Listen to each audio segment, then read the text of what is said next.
جو بڑا مہربان اور نہایت رحم کرنے والا ہے۔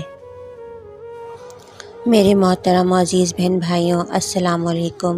امید ہے آپ سب خیریت سے ہوں گے۔ اللہ سبحانہ تعالیٰ آپ سب کو خیر و عافیت سے رکھے۔ میرے محترم و عزیز بہن بھائیوں، آج کی ویڈیو میں آپ کو یوم عاشوراء 10 محرم الحرام کا ایک بہت ہی خاص عمل بتانے والی ہوں، جس کی بڑی فضیلت و برکات ہیں۔ یہ وہ خاص عمل ہے جو شخص 10 محرم الحرام کو یہ عمل کرے گا، اللہ سبحانہ تعالیٰ اس کی ہر حاجت قبول فرمائیں گے اور اس پر اپنی خاص نظر رحمت فرمائیں گے، اور اس شخص کے لیے غیبی خزانوں کے دروازے کھول دیے جائیں گے۔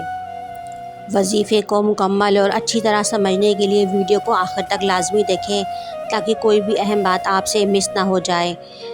وظیفے کی طرف بڑھنے سے پہلے اچھی طریقے سے اس کی فضیلت کو جان لیجئے کہ جس دن کا یہ وظیفہ ہے اس کی کتنی بڑی فضیلت اور اہمیت ہے۔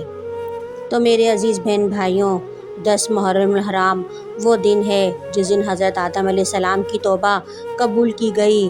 اسی دن عرش و کرسی، آسمان و زمین، سورج، چاند، ستارے اور جنت بنائی گئی۔ اسی دن حضرت ابراہیم علیہ السلام پیدا ہوئے۔ اسی دن انہیں آگ سے نجات دی گئی۔ اسی دن حضرت موسیٰ کلیم اللہ علیہ السلام اور آپ کی قوم کو فرعون سے نجات ملی اور فرعون اپنی قوم سمیت دریا میں غرق ہو گیا۔ میرے بہن بھائیوں، یہی وہ دن ہے جب حضرت عیسیٰ علیہ السلام کو پیدا کیا گیا۔ اسی دن آپ کو زمین کی طرف سے آسمان پر اٹھایا گیا۔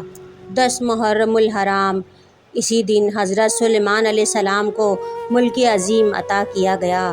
یہی وہ خاص دن ہے جس دن حضرت یونس علیہ السلام کو مچھلی کے پیٹ سے نکالا گیا۔ اسی دن حضرت یوسف علیہ السلام کو کنویں سے نکالا گیا، وہ کنواں جس میں ان کے اپنے بھائیوں نے جلن اور حسد کی آگ میں جلتے ہوئے حضرت یوسف علیہ السلام کو اپنے پیارے والد محترم سے جدا کر کے کنویں میں پھینک دیا تھا۔ میرے بہن بھائیوں، یہی وہ دن ہے جس دن حضرت یعقوب علیہ السلام کی بینائی واپس آئی۔ اسی دن آسمان سے زمین پر سب سے پہلی بارش ہوئی، اور یہی وہ دن ہے جب وہ پرسوز واقعہ کربلا پیش آیا جسے قیامت تک فراموش کرنا ناممکن ہے۔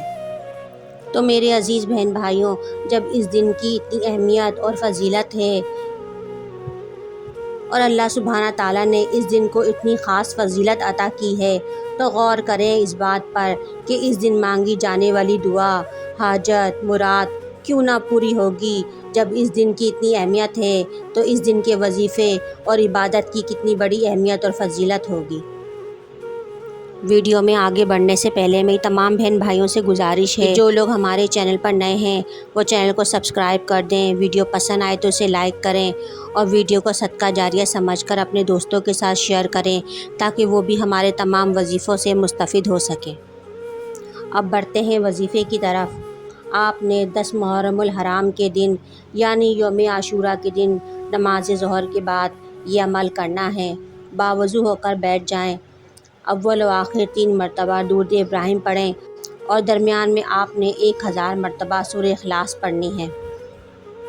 جب عمل مکمل ہو جائے تو آپ نے 70 مرتبہ یہ دعا پڑھنی ہے: حسبی اللہ و نعم الوکیل، نعم المولا و نعم النصیر۔ حسبی اللہ و نعم الوکیل، نعم المولا و نعم النصیر۔ آپ نے یہ دعا 70 مرتبہ پڑھ کر اللہ سبحانہ تعالیٰ کی بارگاہ میں ہاتھ بلند کرنے ہیں، اور آپ نے جس مقصد کے لیے، جس نیت کے لیے، جو بھی آپ کی مراد ہے، جو بھی آپ کی حاجت ہے، آپ نے جو بھی خواہش رکھی ہے دل میں، اس کو مد نظر رکھتے ہوئے اللہ سبحانہ تعالیٰ کی بارگاہ میں ہاتھ بلند کریں اور دل سے دعا مانگیں، گڑ گڑا کر، رو کر اللہ سبحانہ تعالیٰ کی بارگاہ میں سجدہ ریز ہو کر آپ نے دعا کرنی ہے۔ انشاءاللہ اللہ سبحانہ تعالیٰ اس دن کی برکت سے، اس دن کی فضیلت سے آپ کی دعا ضرور قبول فرمائیں گے۔ کوشش کریں کہ یوم عاشوراء یعنی 10 محرم الحرام کو زیادہ سے زیادہ وقت نفلی عبادت میں گزاریں۔ یوم عاشوراء کا روزہ رکھیں، اس دن کو فضولیات میں ضائع کرنے کے بجائے اللہ سبحانہ تعالیٰ کی عبادت میں گزاریں۔ اللہ سبحانہ تعالیٰ ہم سب کو ان پر عمل کرنے، اچھے اعمال کرنے کی توفیق عطا فرمائے۔ آمین۔ امید ہے کہ ہماری آج کی ویڈیو آپ کو ضرور پسند آئی ہوگی، اور اگر ہماری ویڈیو آپ کو پسند آئی ہے تو اس ویڈیو کو لائک اور اپنے دوستوں کے ساتھ شیئر ضرور کریں، اور مجھے کمنٹ سیکشن میں ضرور اپنی رائے کا اظہار کریں۔ ہمارے یہاں ہر جمعرات کو حلقے اور دعاؤں کا اہتمام کیا جاتا ہے۔ جو دیکھنے اور سننے والے اس میں شامل ہونا چاہتے ہیں وہ اپنا نام کمنٹ سیکشن میں دے سکتے ہیں۔ ان تمام لوگوں کو دعاؤں کے ذریعے اس میں شامل کیا جائے گا۔